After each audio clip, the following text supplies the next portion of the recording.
মায়ের মৃত্যুদিনটা কবে বলো তো? 17 জানুয়ারি 1998। মা আমাকে ছেড়ে চলে গেছিলেন। সোমনাথা, আপনি ওই জমি নিয়ে কি একটা জিজ্ঞেস করবেন বলছিলেন? হ্যাঁ ইন্দ্র, জিজ্ঞেস করছি। বনির নামে আমি একটা জমি কিনেছিলাম, সে অনেকদিন আগে। আর সেখানে প্রত্যেকবারই আমরা পিকনিক করতে যেতাম। সেটা কোথায়? বলবো না। আমি আর তোমাদের একটা প্রশ্নের উত্তরও দেব না। তোমাদের যা ভাবার তোমরা ভাবতে পারো। আমি আর বনি হতে চাই না, চাই না আমি বনি হতে। কি করছিসটা কি? শান্ত, আমি তো কি শিখিয়ে নিলাম। না ছোট মামা, আমি আর পারছি না। রোজ রোজ এই একই লড়াই লড়তে লড়তে আমি ক্লান্ত হয়ে গেছি। আমি জানি আমি কে, তাই আমি আর কাউকে কোনো পরীক্ষা দেব না। আমি এই লড়াইটা লড়তে পারবো না ছোট মামা, আর পারবো না।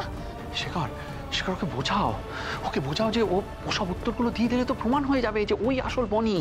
ও কেন তো তাড়াতাড়ি হার মেনে নিচ্ছে? বর্ণিতা, তোমার হারটাই তো আমি চাই, তাহলে তো আমার চাওয়াটা মিলে যাবে।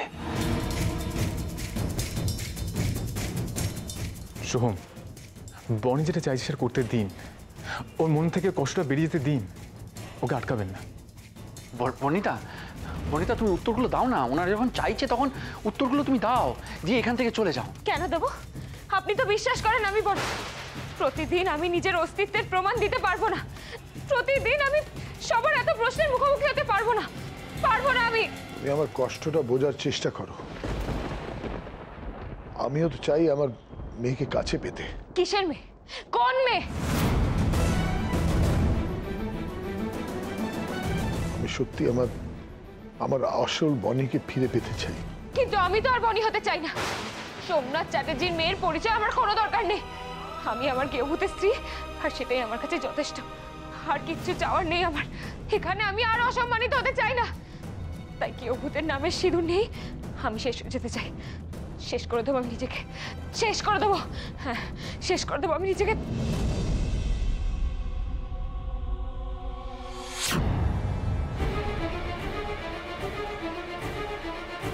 বনি,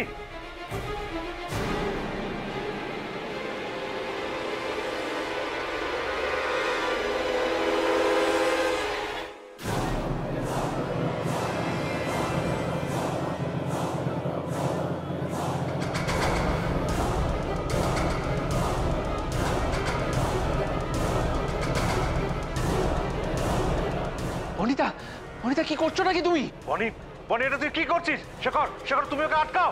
নতুনবাবু, তুমি এটা করো না। কি করছো তুমি? ভাই শেখর, শেখর, তুই আটকা। নতুনবাবু তো নিজের ক্ষতি করে ফেলবে। বনি, ওটা ছেড়ে দাও। কি করছো তুমি? বলছি ফেলে দাও ওটা, ফেলো। আমি নিজেকে শেষ করে দেবো, শেষ করে দেবো নিজেকে। আমি না থাকলে আর কোনো প্রশ্নই থাকবে না। শেষ করে দেবো আমি নিজেকে। আমি আর বেঁচে থাকতে চাই না। শেষ করে দেবো আমি নিজেকে। কি করছো তুমি? ওকে আটকাও। কি করছো তুমি? বনি, ওটা দাও আমাকে, দাও বলছি। কেউ আমার কাছে আসবে না, কেউ আমার কাছে আসবে না।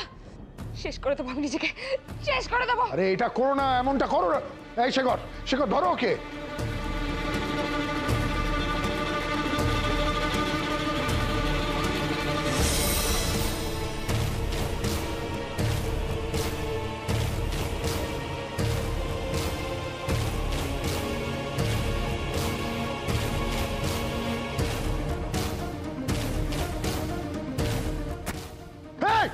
না, না।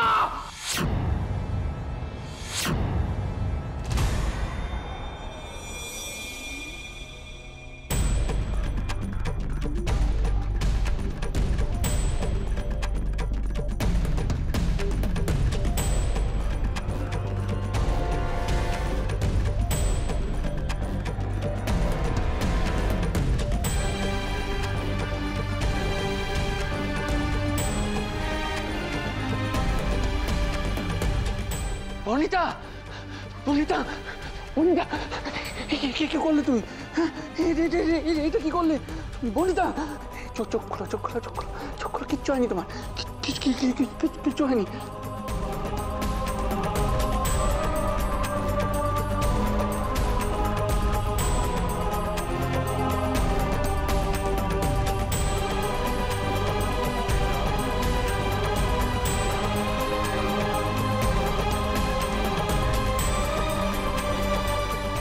বর্ণিতা, তুমি আমার ছেড়ে এইভাবে যেতে পারো না বর্ণিতা।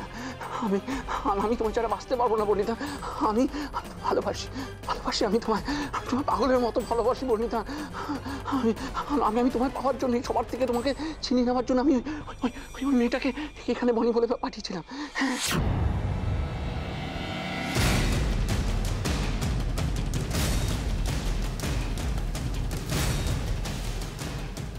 আঙ্কেল আঙ্কেল, ওই আপনার বনি, আমি বলছি ওই আপনার বনি, ওই মেয়েটা না।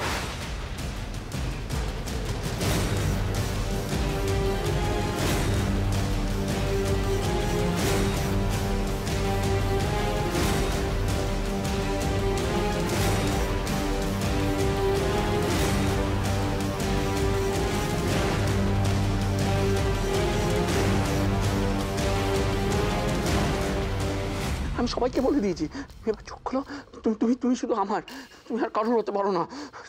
তুমি আমার বর্ণিতা, আমি তোমায় ভালোবাসি।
কোথাকার যে মেয়েটা সব থেকে বেশি বিশ্বাস করলো তার সাথে বেইমানি করলেন আপনি।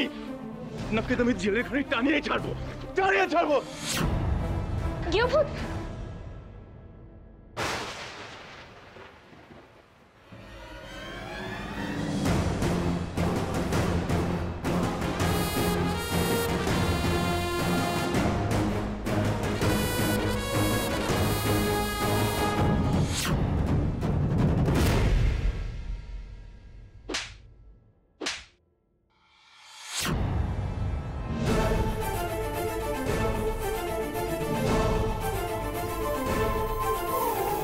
তুই আমার সাথে বেইমানি করেছিস, তোকে আমি ছাড়বো না। আমার মেয়ের অস্তিত্বের সাথে খেলেছিস তুই। সোমনাথ চ্যাটার্জি তোকে ছাড়বে না। চল চল।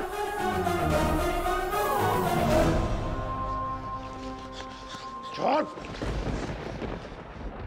এবার তোর কষ্ট পাওয়ার পালা। তোরা মিলে আমার মেয়ের জীবনের সাথে একটা গেম খেলতে গেছিলিস তো, এবার দেখ এই খেলাটা কোথায় গড়ায়। স্যারজির জন্য আমাকেও না জেলের ঘানি টানতে হয়। আপনি বাঁচলে বাপের নাম, স্যারজি ফাঁসলে ফাঁসুক। বিশ্বাস করুন, আমি কোনো দোষ করিনি। ওই স্যারজি আমাকে টাকা দিত আর তার বদলে এসব করতে বলতো, কিন্তু আমি কিছু করিনি, বিশ্বাস করুন। কি সাংঘাতিক খেলাটা নিয়ে খেলছিল বনির জীবনটা নিয়ে। দেখে তো খুব ভদ্রলোক মনে হচ্ছিল। যে এতটা বনির ক্ষতি করতে চেয়েছিল সেটা ভাবতেই পারিনি। বিশ্বাস করুন, আমি কিছু করতে চাইনি ইচ্ছে করে, বিশ্বাস করুন।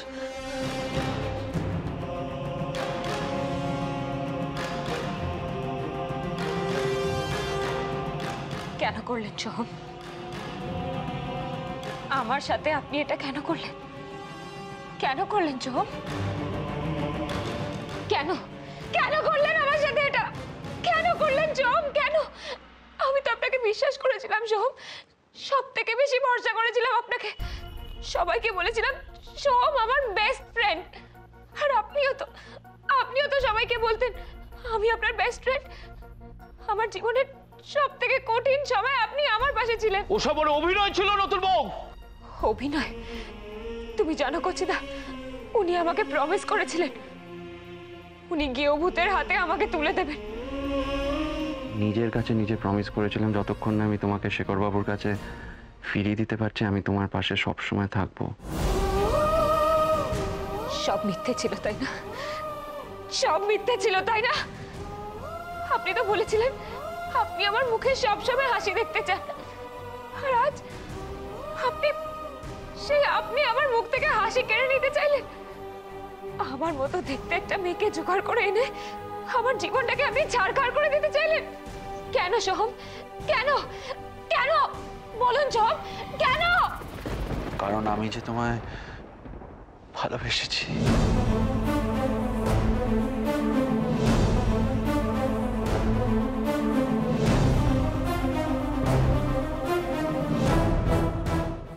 কেন কেন তুমি অন্যের হবে? কেন অন্যের হবে তুমি?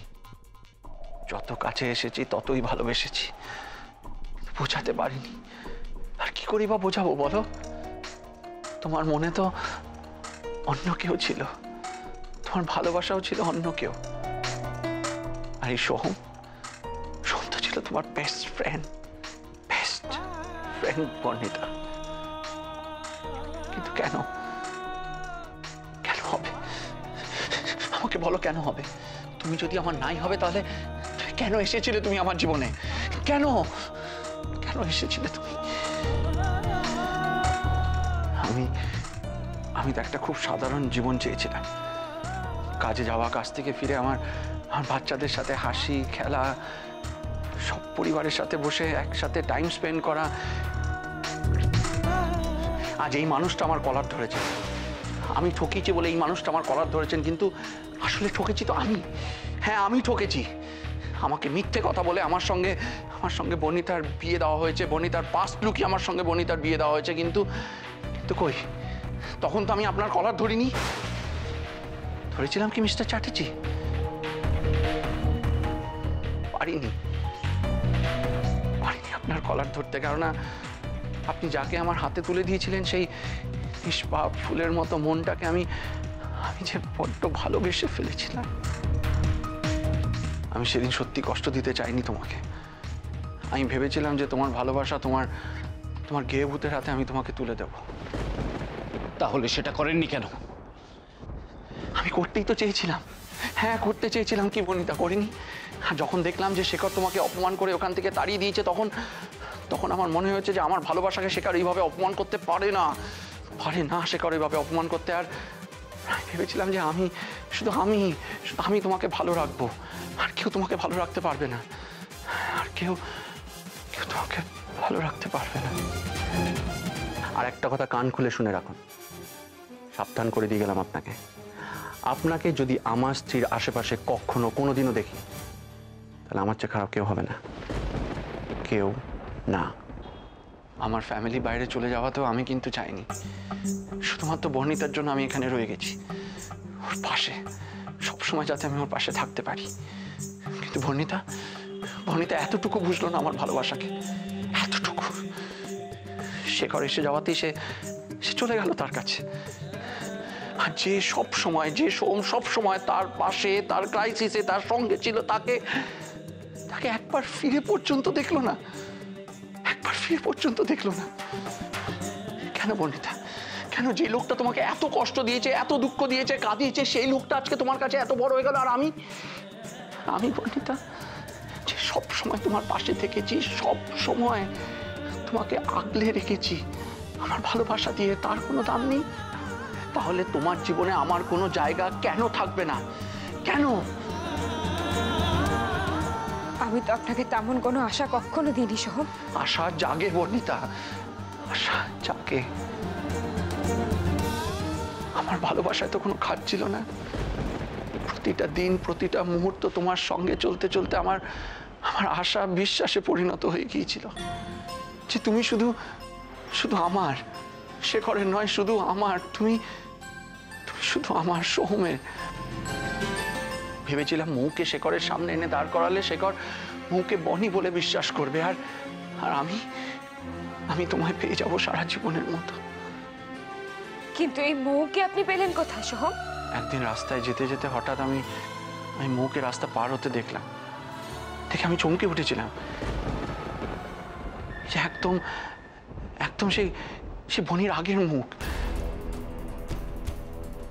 জানি না কি ভেবে কি বুঝে আমি ওর পেছন নিলাম।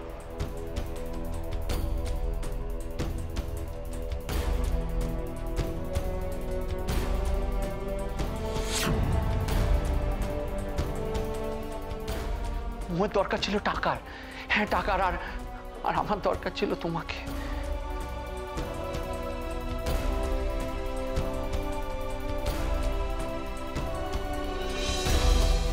তাই আমি মৌকে তখন বললাম যে মৌ কখনো তার কথার খেলাপ হয় না, আপনিও কিন্তু হবেন না, সময় মতো টাকাটা দিয়ে দেবেন। মৌ পেরেও গেল। আমার সাজানো নাটকেও ও এত ভালো পারফর্ম করতে আরম্ভ করলো যে সবাই আস্তে আস্তে এটাই মানতে আরম্ভ করলো যে ওই আসল বনি। এমনকি সোমনাথ চ্যাটার্জি বাবা হয়েও এ কথা মেনে নিল, বিশ্বাস করতে আরম্ভ করলো যে ওই মেয়েটা আসল বনি। কিন্তু শেখর কিছুতেই মেনে নিল না যে ওই মেয়েটাই আসল বনি। অথচ মৌ এক এক করে বনি হওয়ার সব পরীক্ষায় পাশ হয়ে যাচ্ছিল, সব পরীক্ষায়। কারণ পরীক্ষার সব প্রশ্নের উত্তর তো আগে থেকেই আমি ওকে বলে রাখতাম, আগে থেকেই। কিন্তু আপনি আমার বিষয়ে এত কিছু জানলেন কি করে? তোমরা মৌকে ধরার জন্য যেদিন প্ল্যান করলে যে চার্চ থেকে মাদারকে আনতে যাবে, মনে আছে? আমি সেদিন তোমার সাথে জোর করে গিয়েছিলাম। কথায় কথায় তোমার কাছ থেকে মাদারের সম্বন্ধে আমি যা যা জানছিলাম সব কিছু এক এক করে আমি মৌকে SMS করে গেছি।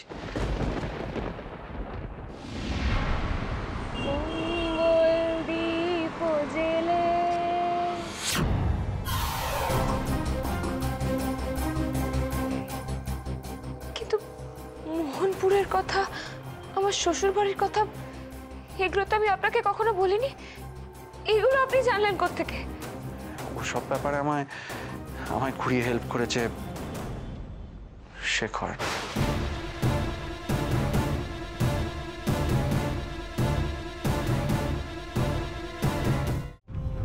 কেউ ভূত? আবার মিথ্যে বলছে বনি, ও আবার মিথ্যে বলছে। কিন্তু আমি দাঁড়াও গেও ভূত, ওনাকে বলতে দিন। উনি আর কত মিথ্যে বলতে পারে আমিও দেখতে চাই। না বর্ণিতা, না, আমি কোনো মিথ্যে বলছি না। আমি ওই সব কিছু জানতে পেরেছি শেখরের লেখা ওই ডায়েরিটা থেকে। হোয়াট? আপনি গিয়েভূতের ডায়েরিটা চুরি করেছেন? হ্যাঁ, এছাড়া যে আমার কাছে আর কোনো উপায় ছিল না। ওই ডায়েরিটা না পেলে আমি ওকে বনি বানাতাম কি করে? কিন্তু এত কিছু চেষ্টা করেও আমি শেখরের বিশ্বাসকে ভাঙতে পারিনি। আর তখনই আমি ঠিক করে ফেলেছিলাম যে শেখরকে তোমার চোখে ছোট করতে হবে, আর শেখরের প্রতি তোমার বিশ্বাসকে নাড়িয়ে দিতে হবে। আর তাই আমি পারবো তো স্যারজি? পারতে তোমাকে হবেই মৌ। এতগুলো টাকা আমি তোমাকে এমনি দিচ্ছি তোমার মুখ দেখার জন্য? ভাবছিলাম তোমার টাকাটা একটু বাড়িয়ে দিই। ভেবেছিলাম এটাই আমার তুরুপের তাস হবে। ওই ছবিগুলো দিয়ে ভেঙে দেবো তোমাদের ভালোবাসাকে, চিরদিনের মতো। আর শেখরের থেকে তোমাকে আমার কাছে নিয়ে আসবো। আমি ছাড়া আর কেউ তোমাকে ভালোবাসবে না, কেউ ভালোবাসবে না আমি ছাড়া। এই বনের জীবনটা আপনি নষ্ট করতে চেয়েছেন, তাই না? আপনি নাকি বনের চোখে জল সহ্য করতে পারেন না, তাই সব থেকে বেশি ওকে কাঁদিয়েছেন। হ্যাঁ, আপনি আমার বনের চোখে জল এনেছেন। আপনাকে আমি শেষ করে দেবো, শেষ করে দেবো আপনাকে। শেখর ছেড়ে দে, এই জানোয়ারের গায়ে হাত দিয়ে হাতটা নোংরা করিস না। একে পুলিশে দিতে হবে, পুলিশে। মামাই ছেলেকে পুলিশে দিন, পুলিশে দিন মামাই ছেলেকে। হ্যাঁ শেখর, একে পুলিশে দেওয়া ঠিক হবে। হ্যাঁ শেখর, তাই করো তুমি, তাই করো শেখর। আমাকে পুলিশে দাও। আমি বর্ণিতাকে নিজের করে পেতে গিয়ে ওকে কাঁদিয়েছি, ওকে কষ্ট দিয়েছি, আমি আমার ভালোবাসাকে কষ্ট দিয়েছি শেখর। আমি অন্যায় করেছি, আমার শাস্তি পেতে হবে। পুলিশে ফোন করো তোমরা, আমার শাস্তি পেতে হবে। স্যারজি আবেল মুঝে মার কেন করছে? নিজে যেচে পুলিশে ফোন করতে বলছে। বনিকে না পেয়ে মাথাটা গেল নাকি? যাক, তোর সুমতি হয়েছে দেখছি, শুনে ভালো লাগলো।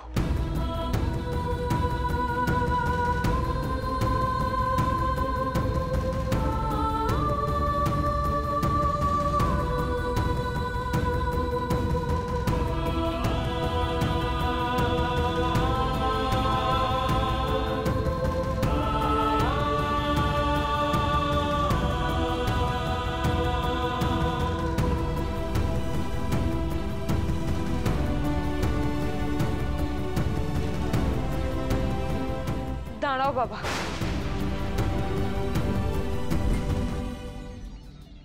ওনাকে পুলিশে দিও না।